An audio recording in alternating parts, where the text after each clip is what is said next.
Mercredi 19 juillet 2017, donc je laisse la parole à Zoltan.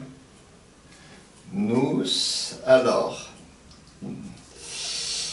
on voulait parler donc des grosses têtes, du tiers des étoiles, mais il faut un peu revenir sur l'Apocalypse de Jean. Donc, Apocalypse de Jean,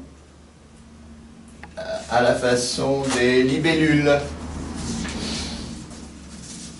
Rien de plus contraire à l'esprit des évangiles que le livre dit de l'Apocalypse de Jean. À première vue, dû à la plume d'un rescapé de la destruction de Jérusalem, plus 70, voire de Masada, plus 130, parce qu'on ne connaît pas exactement la datation. Donc un rescapé de la destruction de Jérusalem par les Romains, surcompensant dans un discours où, pour certains, suinte la haine des gentils. Et donc avec cette haine, l'illusion juive par excellence d'une royauté un peu plus temporelle sur les nations. Si tu lis objectivement, c'est un concert de malédiction. Et c'est merveille de voir l'Église, après moult hésitations, finissant par adopter ce texte ultra-judaïsant, sous son vernis chrétien, au prétexte d'une signification globalement placée sous le signe de la victoire de l'Église sur les païens.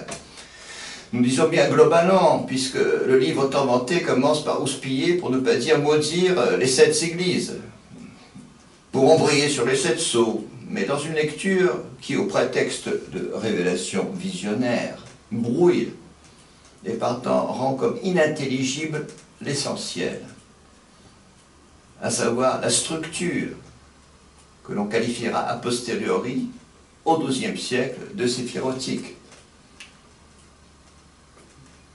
où j'y au demeurant la possibilité d'une toute autre lecture et qui n'a plus rien à voir avec le triomphalisme archidaté d'une apologétique qui ne délaisse le grand guignol de la légende dorée, donc les martyrs, que pour chanter la conversion de la planète à un dogme tout en faux amis. Donc les vidéos précédentes sur la Trinité, ad intra, ad extra et autres dérapages métaphysiques.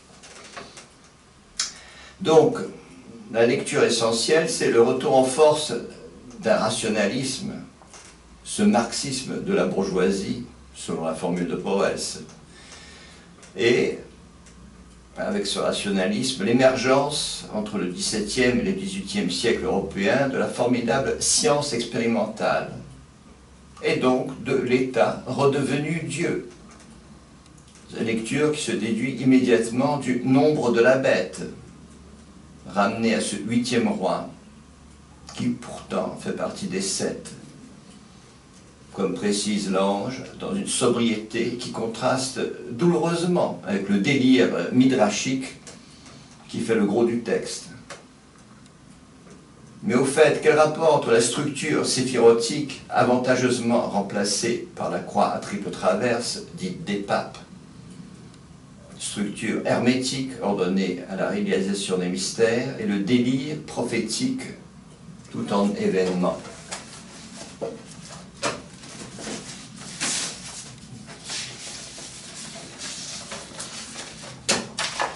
Quand même, votre nombre de la bête, il est là.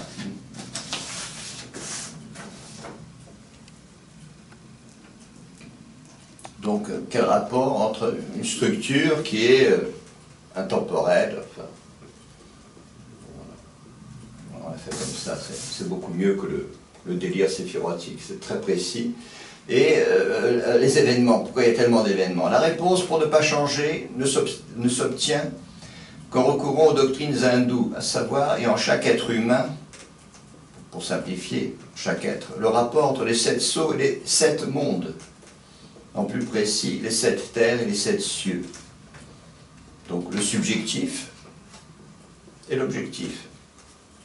De sorte que l'être en proie à une vision reçoit per speculum in enigmate, donc, bon, comme dirait saint Paul, donc, comme dans un miroir et en énigme, tantôt il se voit dévoiler les acquis comme les obstacles sur son propre chemin, tantôt il y a comme des éclaircissements ou un regard sur la marche du monde auquel il appartient.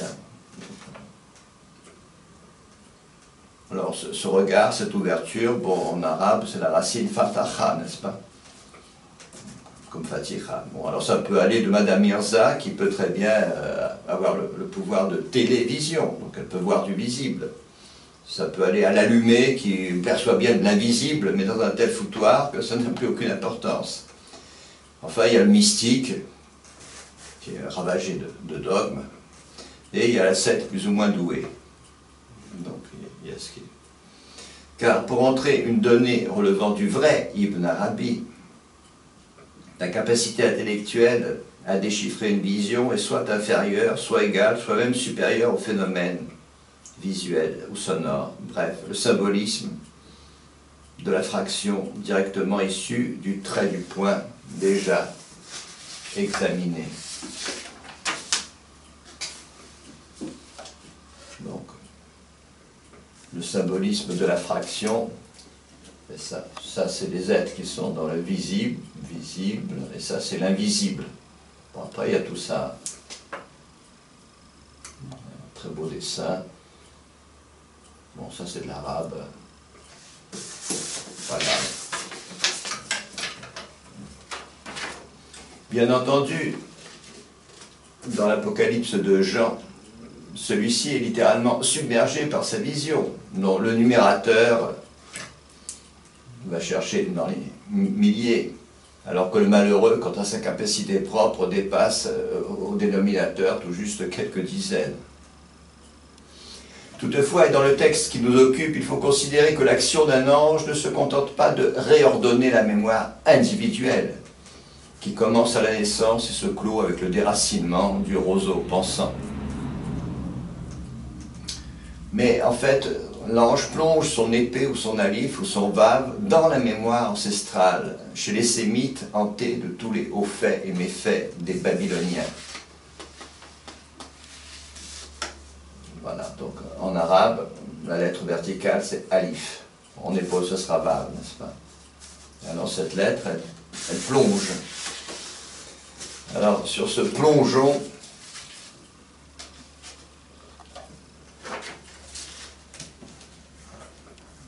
bon là il n'y a pas de vav, il n'y a pas de vav sur ça ici, là, en hébreu, la lettre verticale c'est le V. Vous voyez le premier-né, c'est comme ça, B-K-R, et le chérubin, c'est K-R-B, c'est la même idée. Donc, le lam, il monte vers les cieux, les finales, elles descendent vers le chtonien ou vers l'infernal, c'est l'axe des mondes. Donc, comment ça se fait que c'est tellement délirant chez Saint Jean? Parce que l'ange, il plonge son épée et tout ressort. Alors, il y a des choses assez amusantes. D'abord parce que les 7 sceaux sont une simplification hiératique des 33 dieux ou hiérarchie angélique associée autant de vertèbres, donc de portes. En hébreu, ce sont des daleths, des dalétim. Le long du lamed ouvert, l'arbre de vie, bâton de Moïse, tige de Jessé, ou comme il vous plaira, donc tout ce langage, c'est... Non, petit instant. Je rapproche. Le lamed. Oui. Le lamed triomphant, il est comme ça, c'est pas, il est ouvert. Bon, c'est pour ça que nous, on écrit souvent fermé, parce que bon... Alors, et puis, il y a aussi le fait que... Bon, c'est l'idée d'axe des mondes. Alors, subitement, apparaît dans la vision de Saint Jean un motif exemplaire qui est celui des sauterelles, tenant plus des chevaux de guerre que des insectes, noyés dans un lyrisme étrange et quelque peu bionique, et que les grands initiés, nos grands initiés entre guillemets, identifient un peu trop vite aux tanks et avions chers à la caste militaire. Donc là, en fait, je te coupe, on pourrait penser que nos scientifiques et que la science un peu fait penser à ça, quoi. Tous nos scientifiques, avec toutes leurs démonstrations, avec toutes leurs recherches, sont un peu comme des sauterelles. Les sauterelles, c'est ça, oui. Qui se jettent sur la connaissance et qui la dévorent en quelque sorte. Enfin, Oui, bon, c'est peut-être oui. une image exagérée. Oui, oui, les sauterelles, en fait, c'est la caste scientifique. Hein. Ça serait la caste scientifique. Ah, Ça quand serait quoi. On pourrait faire ce parallèle. Mais Même ce ne si sont pas des tanks et des avions, parce que dans le texte de l'Apocalypse, ils ne nuisent pas aux plantes, par exemple. Et surtout, ils ne font que tourmenter les hommes pendant 5 mois sans les tuer. Et les hommes cherchent la mort et la mort les fuira. Donc ça ne peut pas être des missiles et des tanks. Hein. Bon, et je continue. Donc, oui. Parce que cette sauterelle, alors c'est pour montrer comment, lorsque l'ange enfonce sa dague ou son épée ou son alif de haut en bas, ça réveille beaucoup de choses. Parce que la sauterelle, non seulement en Égypte, donc comme le décrit Madame Desroches-Noblecourt, mais en Chine, donc c'est un symbole antique du guerrier. Il y a un texte dans l'île de Ceux, quoi, l'athlète qui déçoit. Bon, c'est horriblement mal traduit, mais enfin, traduction Bénédicte Grimpa, quoi. Et donc, parce que la sauterelle est toujours prête à bondir sur l'ennemi et à ravager ses terres. Elle a en plus des antennes extraordinaires, mais ces antennes, c'est encore autre chose. Et il y a une autre utilisation, entre autres, c'est plus archaïque encore, il y a les légendes sumériennes. Nous pensons aux gardiens, aux plus bouddhiques, aux Lokapala, auxquels se heurte Gilgamesh dans sa quête de l'immortalité. En l'occurrence, l'homme et la femme scorpion.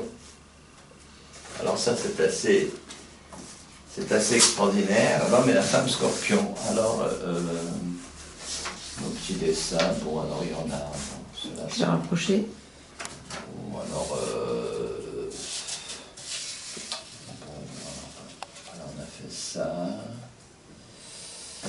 On a fait ça.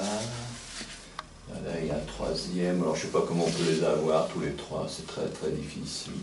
C'est un peu compliqué. Elle ne bouge pas. Je vais reculer un petit peu. Parce que les gens peuvent faire arrêt sur image. Tout à fait. Donc, ces sauterelles. Alors, ces fameuses sauterelles. C'est complexe. Alors, les sauterelles, on en avait une l'autre jour. Oui. Juste après avoir parlé de ça le soir, on a vu le ciel qui était assez extraordinaire et en rentrant, on trouve une sauterelle dans la maison, bien verte. On n'en a pas beaucoup là. Et c'est assez rare en Bretagne de trouver comme ça des sauterelles. En Bretagne, face à Ouessant, on ne trouve pas comme ça des sauterelles. Alors elles ont des antennes très très longues parce que les antennes, il ne faut pas oublier que les anciens guerriers, certains étaient initiés, n'est-ce pas, dans les arts martiaux japonais. Bon, enfin, on oublie que Bodhidharma, c'est un yogi. Donc ces antennes extraordinaires, c'est aussi ça a rapport avec les nadis de la forme subtile. Alors tout ça, chez nos scientifiques, c'est extraordinairement matérialisé, puisqu'on ne joue que par l'électronique. Voilà, on a animé la machine est animée, n'est-ce pas? Elle respire, elle souffle, la machine à vapeur, puis petit à petit on lui donne un cerveau à la machine. Donc tout ça, c'est, si tu veux, c'est le nombre de la bête. C'est le nombre de la bête. Et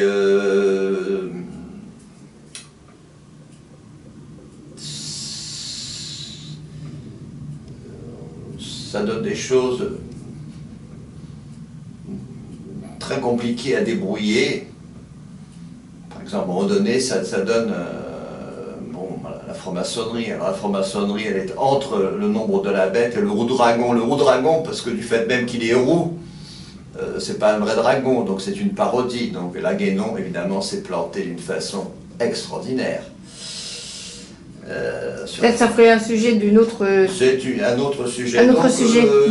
Une suite peut-être à cette vidéo. Ça va être une suite. Oui, quoi. Hein, je pense que ce serait... Parce que là, on a déjà une vidéo sur laquelle on peut méditer, réécouter, et puis après, on peut faire peut-être une suite à part, je pense. Alors la structure des séphirotiques, bon, j'insiste beaucoup sur le fait que la structure séphirotique rend impossible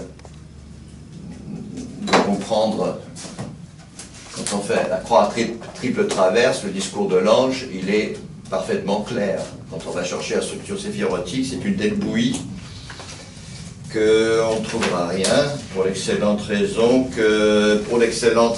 que je rappelle,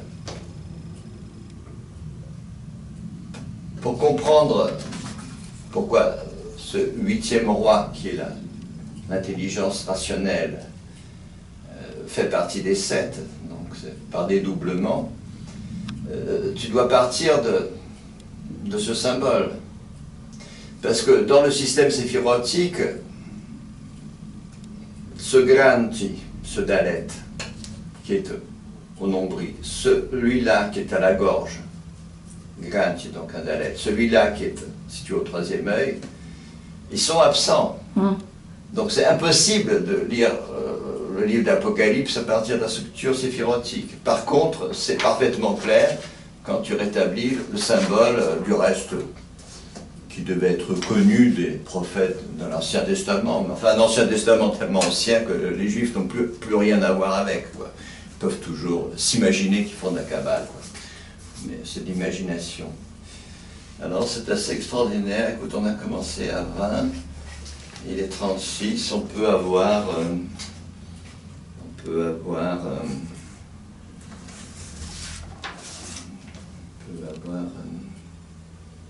donc oui, alors dans... Tu voudrais conclure peut-être? Enfin, conclure. Oui, enfin, cette sauterelle, il y a 3 choses. Il y a le passage qui est dans Liu-Tzu, traduit par Bénédicte Grimpa. Alors voilà, c'est pas la sauterelle numérodique, je peux...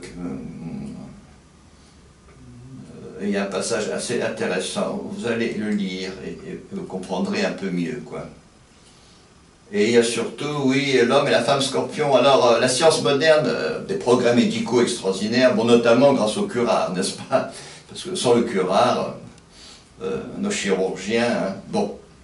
Mais, voilà, tout est parodie, parce qu'on prétend apporter à l'homme l'immortalité.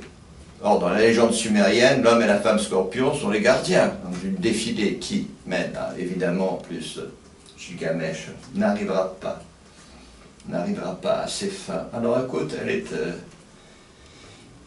elle est assez sobre. C'était pour préparer donc Préparer le terrain. le tiers des étoiles, les super cervelles, les ashkénazes qui usent et abusent, notamment du côté marxisme culturel. C'est un mélange de cuistrerie intellectuelle, mais total, ce sont des cuistres. Tout ce qui est le marxisme culturel, donc vous allez voir, il poste laïque, dans laïque Galileo Galilei, c'est de la cuistrerie, mais une grande habileté dialectique. Et le Dajjal, comme chacun sait, est un grand dialecticien, ce qui renvoie à nos médiévaux, que le Satan est un très bon théologien. Donc ça se rejoint. Donc je crois qu'on va arrêter là. Donc pour aujourd'hui on arrête là et on pourra développer dans la vidéo suivante. Voilà. Alors, ou si vous avez des questions, ben vous les mettez en commentaire. Ou... Tu veux reprendre la croix copte, tiens. Donc je peux reprendre la croix copte pour donc terminer sur cette croix.